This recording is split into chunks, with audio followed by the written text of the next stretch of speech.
Ele fez sua formação no seminário em Marília e tem as raízes ligadas a Bauru, num bairro que tem um nome simbólico, não por acaso, na nossa opinião, aqui no Câmara Livre. Luiz Antônio Lopes Ricci veio da Nova Esperança. E a Nova Esperança nos traz, necessariamente através da linguística, para conversar com ele sobre as novas missões de vida que se apresentam agora ao Monsenhor em Niterói, é isso? É isso, Niterói. O que ele traz na cabeça quando imagina essa trajetória, Ricci? Nós estamos conversando muito mais com o ser humano aqui do que com o evangelizador, o sacerdote, para a gente conversar sobre relações de vida, que talvez seja a missão aqui, de forma muito simplista, mais significativa nossa da TV pública. Falar sobre gente, relações humanas. Quando você olha para o passado, olha para a sua trajetória, em Niterói, na Nova Esperança, no bairro do menino que cresceu na periferia de Bauru, o que você vê? Olha, Nelson, eu queria, em primeiro lugar, agradecer o convite, é a segunda vez que eu estou aqui, esse convite honroso, né, de participar desse programa. Bom, eu agradeço também a primeira questão que você coloca, né? Voltar às origens, às raízes, acho que isso é um imperativo hoje, né?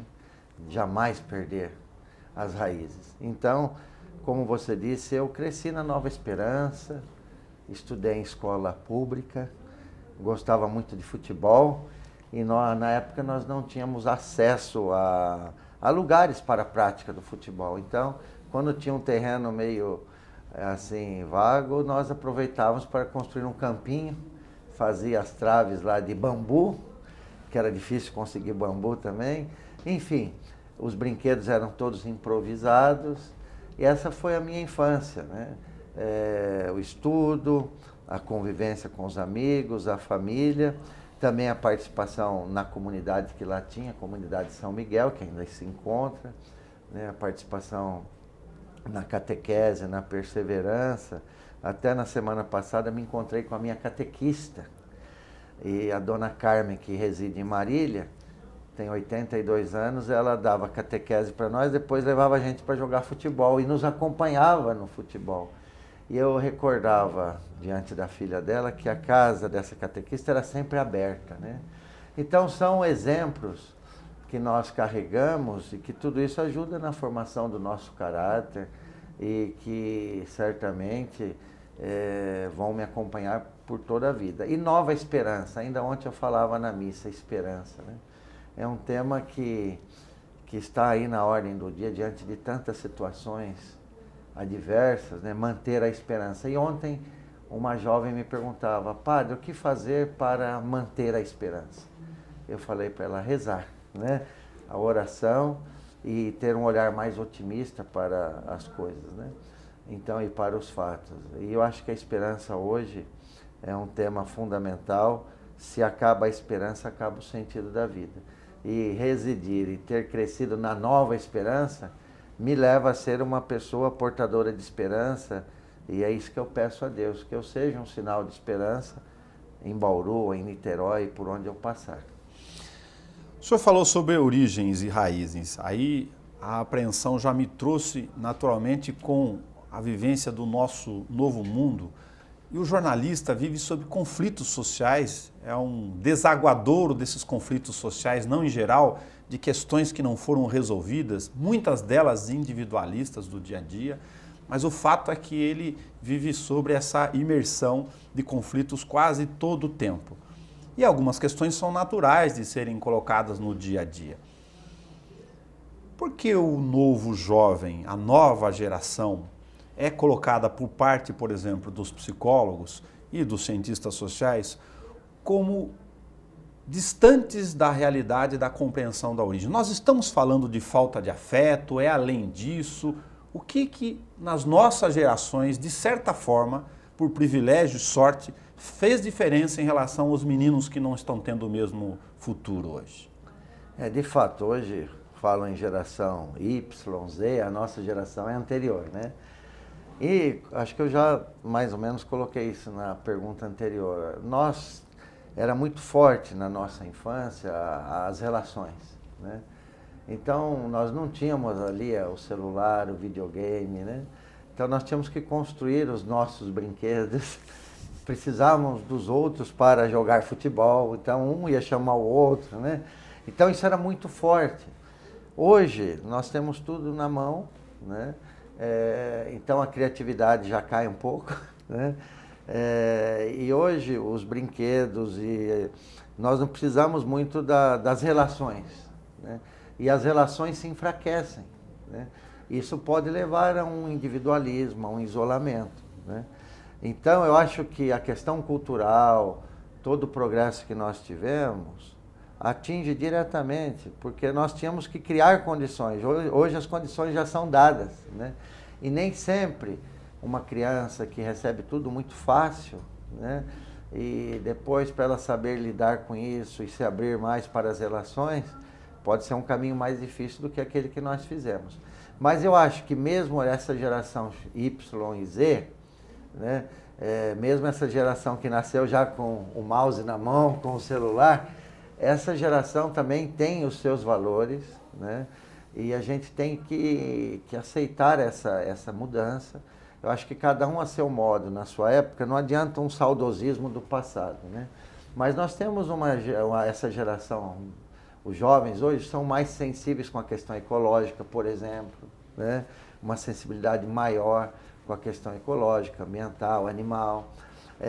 Nós temos também um desejo de combater a corrupção, de um país melhor.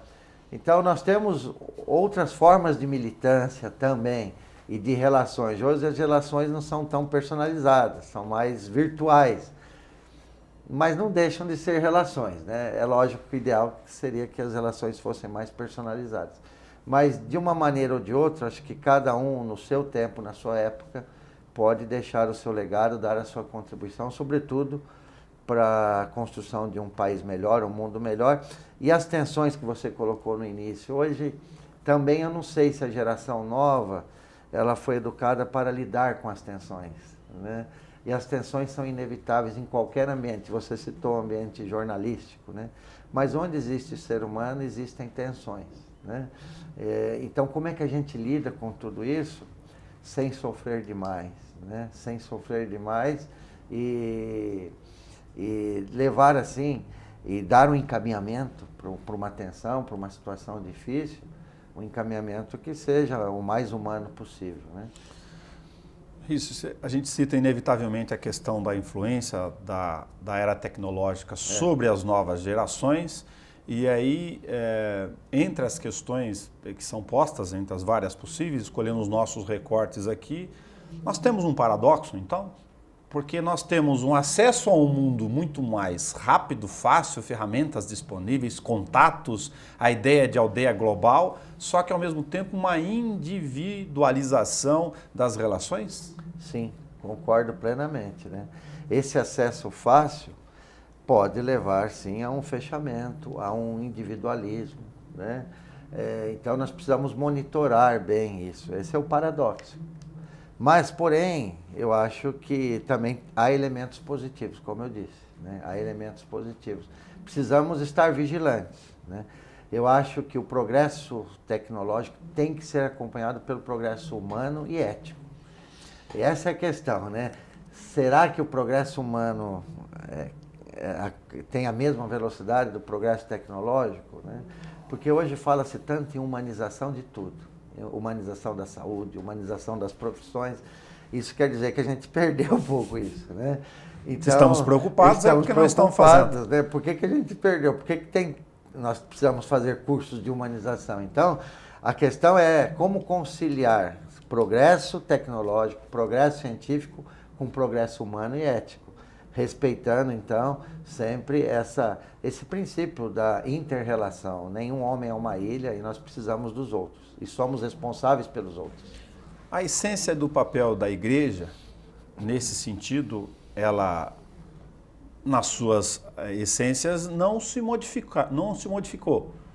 Sim. Ela continua tendo a mesma relação. Porém, o mundo está circulando aqui, ao redor, e essas adaptações de todas as instituições, de qualquer natureza, são naturais. O papel da igreja mudou?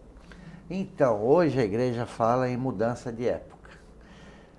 no passado, a gente falava em época de mudanças. As mudanças estavam acontecendo, mas as mudanças foram tantas que mudou a época. Então a igreja assume essa questão. Estamos numa nova época, mudança de época, né?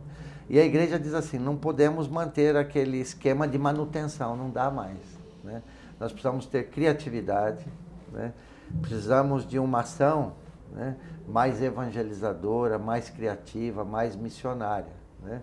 É aquilo que a igreja chama, e o Papa chama de conversão pastoral. Quer dizer, nós precisamos mudar a nossa maneira de agir, conversão pastoral, porque a época é outra. Embora os valores sejam os mesmos, a transmissão desses valores deve ser de maneira diferente, né? Nós precisamos utilizar os recursos que temos hoje para transmitir os mesmos valores, porque os valores cristãos, os valores religiosos são os valores humanos, não há contraposição nisso, né? Tudo aquilo que é verdadeiramente humano é verdadeiramente cristão.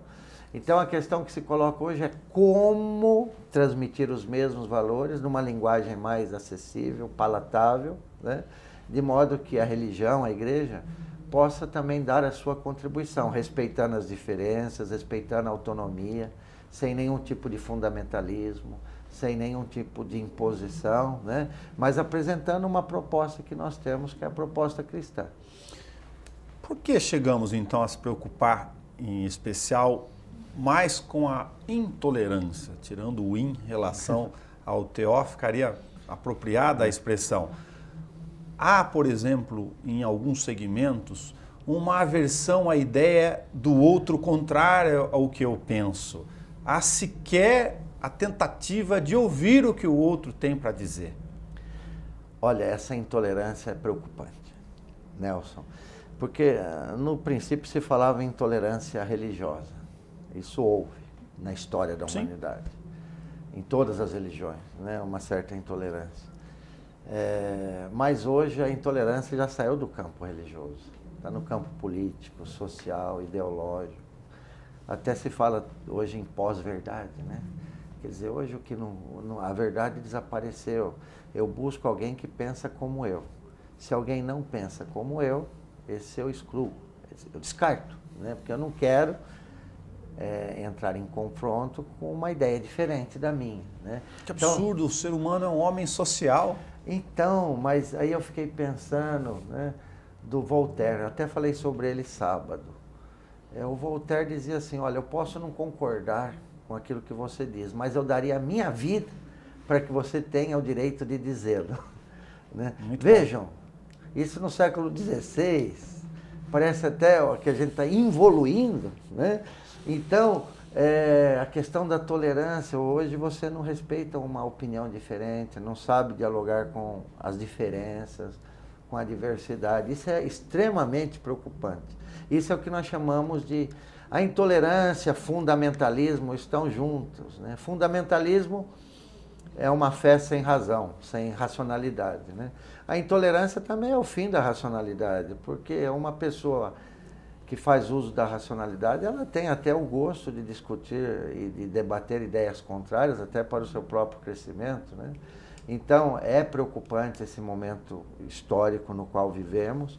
Não sei se as redes sociais também têm contribuído para aumentar essa intolerância, porque vai disseminando ódio, você exclui, você não se pensa diferente, você tira da sua lista, né?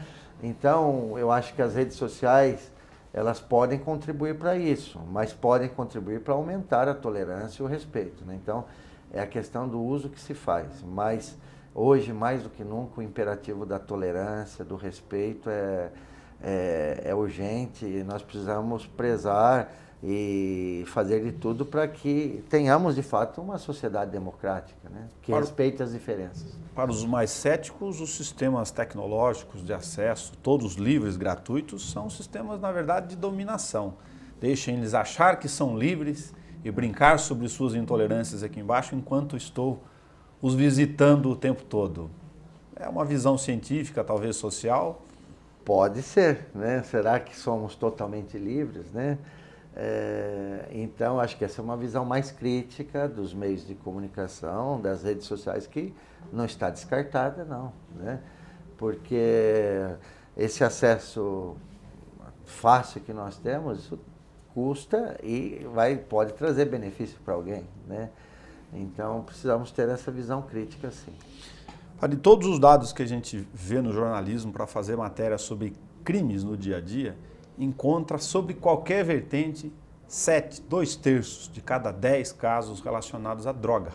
Sim. Quase a maioria dele, maioria é quase um pleonasmo aqui, um eufemismo, qualquer figura de linguagem de exagero, é relacionado ao jovem. A gente vai entrar logo em seguida para comentar sobre a questão da mistanásia. Não estão praticando mistanásia, de certa forma, essa geração? Obrigado pela questão. Mistanásia significa morte precoce, evitável, fora da hora, antes da hora. Morrer todos nós vamos, né? Mas a mistanásia é aquela morte que poderia ser evitada. E a droga, muitas vezes, leva ao óbito, né? À morte.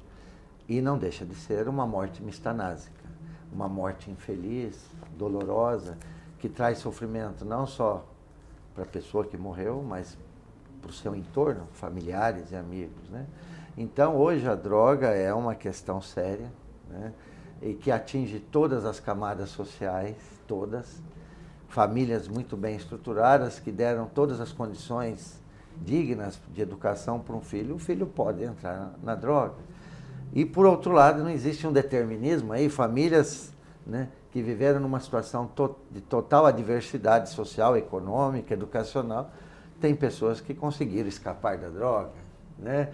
Então não há mais aquele determinismo, mas é uma questão que atinge a todos, todas as famílias, todas as classes sociais, e no momento, por mais que todos se debrucem sobre esse tema, está difícil encontrar um consenso de como resolver essa questão, né? Porque é uma questão muito complexa, que vai exigir de nós, de todos, né, um empenho muito grande para que a gente possa encontrar uma saída, né, que não fira a dignidade da pessoa humana, né, e que evite essas mortes mistanásicas. Não por acaso, de forma proposital, o senhor acaba de lançar o livro, e eu fiz a citação, sim. Lógico, para correlação, A Morte Social, Mistanásia e Bioética. O senhor está refletindo sobre isso que nós estamos conversando. Mas tem outro dado, e o senhor apontou um dele bastante significativo, 60 mil mortes por homicídio anuais. Tem uma guerra civil, fora de fundamentalismos lá fora, apenas de contatos humanos. Mata-se de forma muito fácil.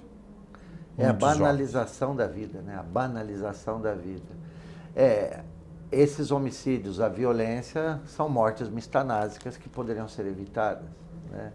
É aquilo que o Léo Pessini, um bioeticista brasileiro, diz assim, o absurdo desperdício de vidas humanas. Mas daí, da violência, do homicídio, a gente pode partir para a questão das drogas, que também estão ligadas, né, com a violência, essas mortes. Também a questão do trânsito, quantas mortes no trânsito, mais de 50 mil também por ano no Brasil. Mortes de pessoas que não têm acesso a uma saúde de qualidade, por exemplo, que morrem ou nos corredores, ou antes de ter a consulta, né? E que não têm acesso a uma saúde de qualidade. Mortes por desnutrição, por questão de saneamento básico, por conta das injustiças sociais, das desigualdades, né? Das condições precárias de vida, e sobretudo as crianças que são as vítimas, né?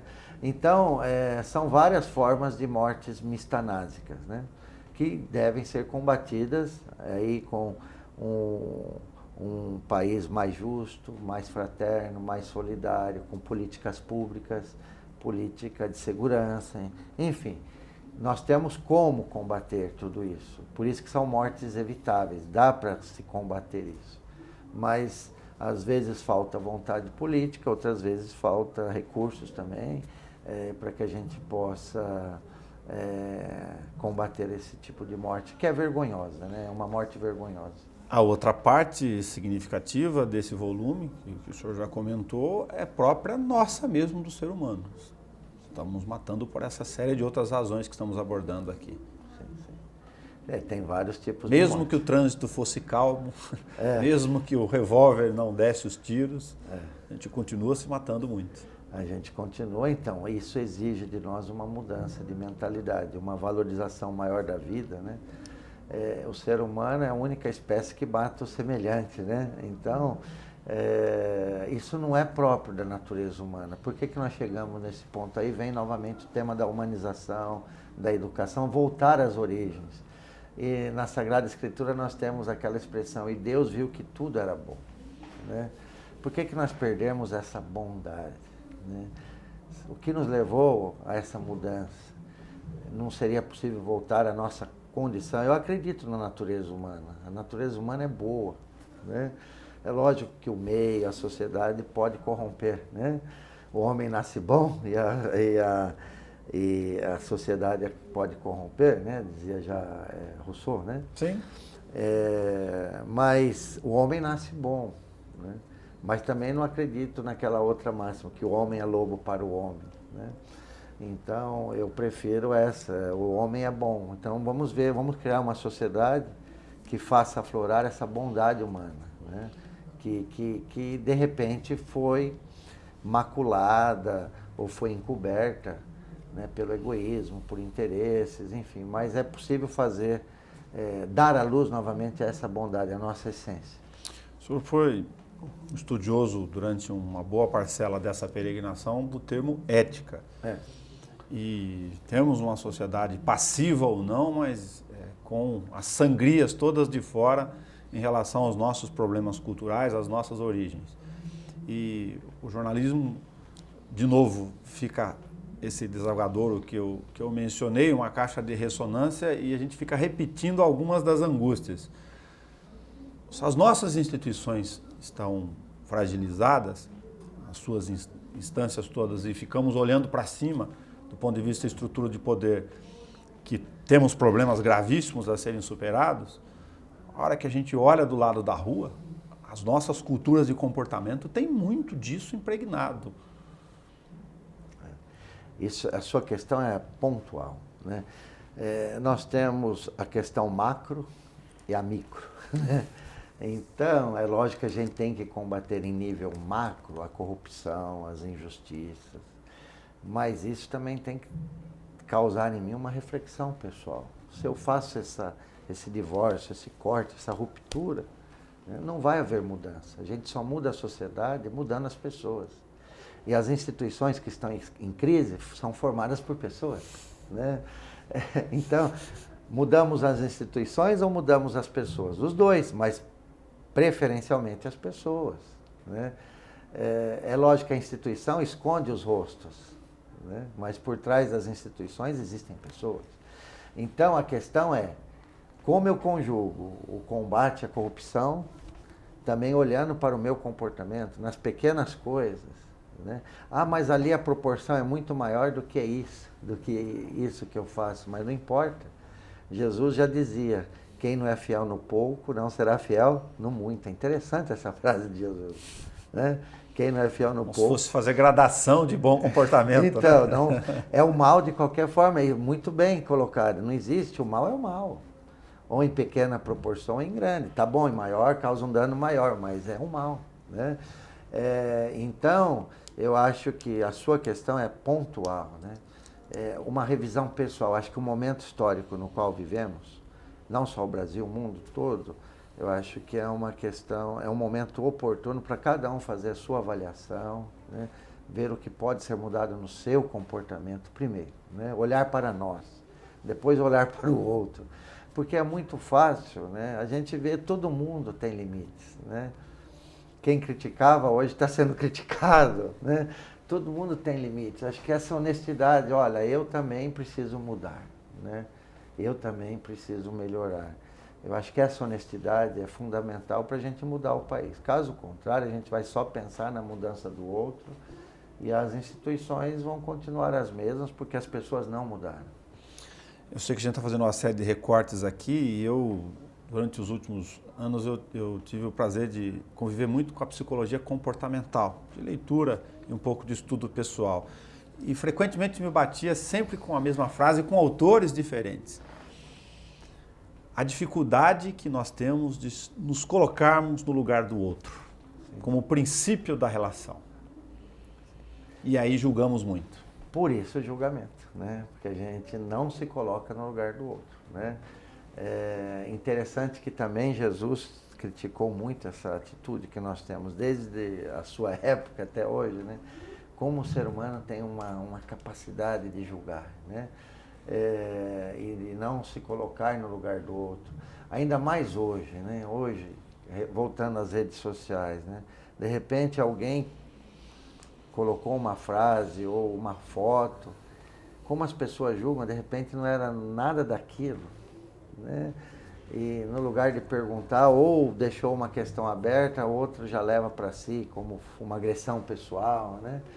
Então, nós julgamos muito porque nós não temos mais a capacidade de se colocar no lugar do outro e nem o tempo de refletir. Aqui está, com a velocidade da informação, a reflexão, né? O se colocar no lugar do outro, o discernimento, desaparece. Porque você tem que dar uma resposta imediata. E a resposta imediata ela vai ser muito mais julgadora, né? De julgamento mesmo do que de diálogo, né?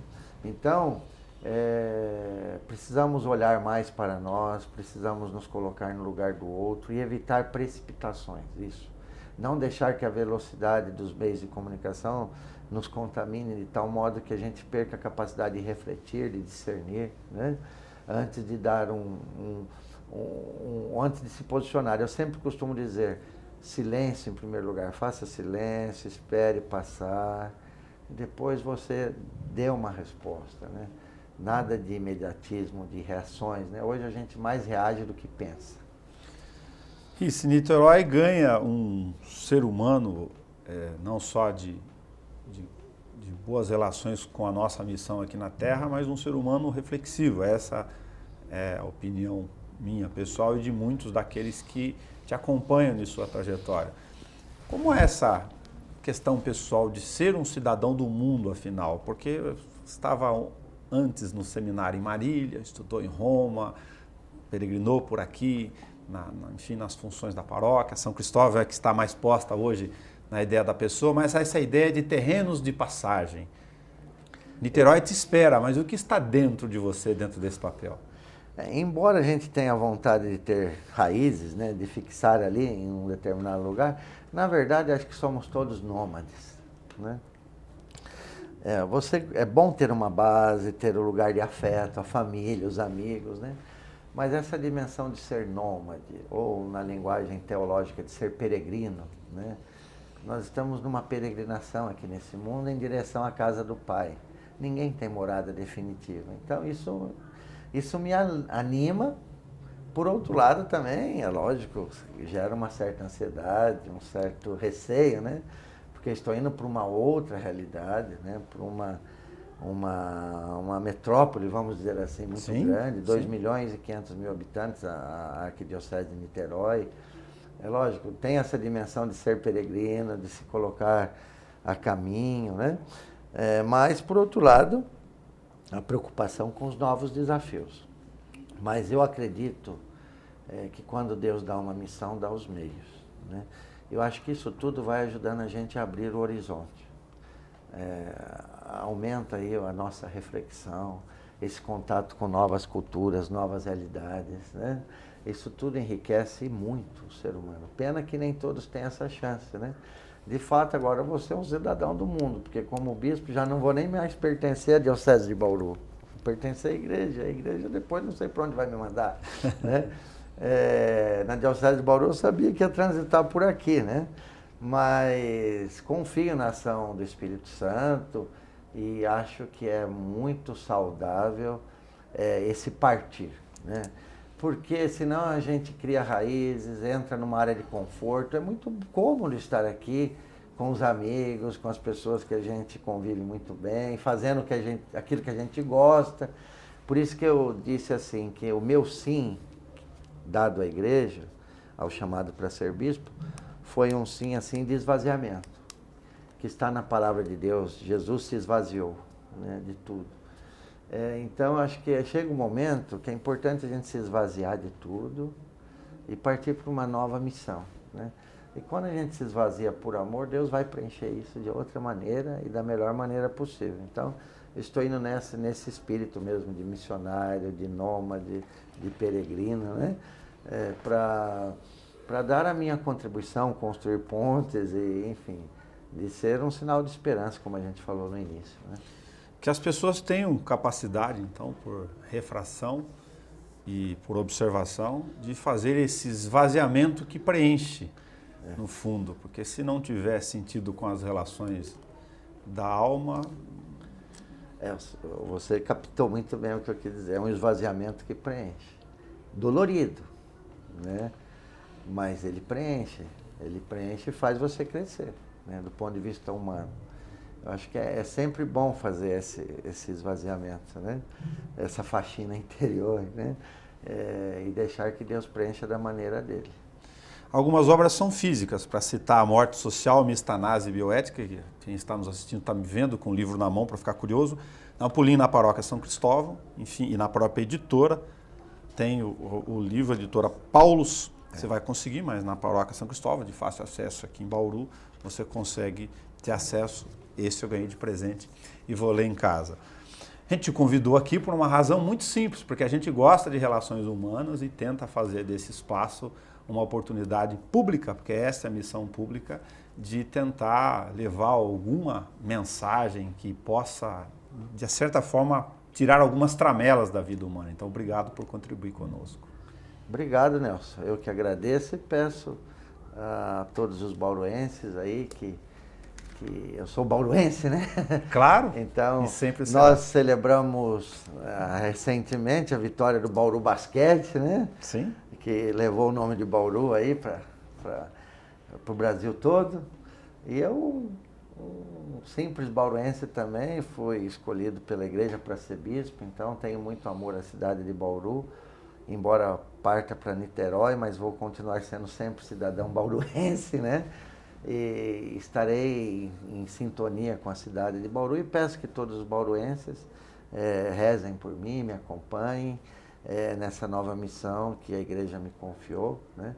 E eu sou grato, aproveito a ocasião para agradecer todas as amizades, todas as pessoas, não só da Igreja Católica, né?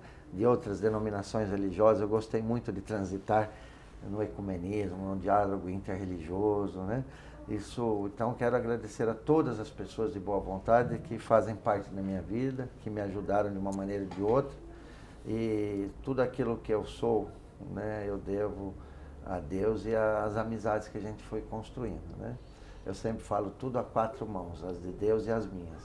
O que a gente fez de errado foi feito a duas mãos. O que foi feito de bom a quatro mãos e com o carinho e o apoio de todos vocês que fazem parte da minha vida. Então, muito obrigado pelo espaço, por essa agradável entrevista e peço que todos rezem por mim e aproveito para convidar, posso fazer um convite? Claro, opa! Eu vou ser ordenado bispo no dia 16 de julho, no Santuário Sagrado do Coração de Jesus, no Jardim Panorama, às 15 horas da tarde, é um domingo. Então, as pessoas que puderem estão convidadas a participar da minha ordenação, 16 de julho, às 15 horas. E no início de agosto eu já assumo a minha nova missão lá em Niterói. Luiz Antônio Lopes Risse, o Câmara Livre agradece por tua participação aqui conosco e, para ser redundante e necessário, que Deus acompanhe. Obrigado.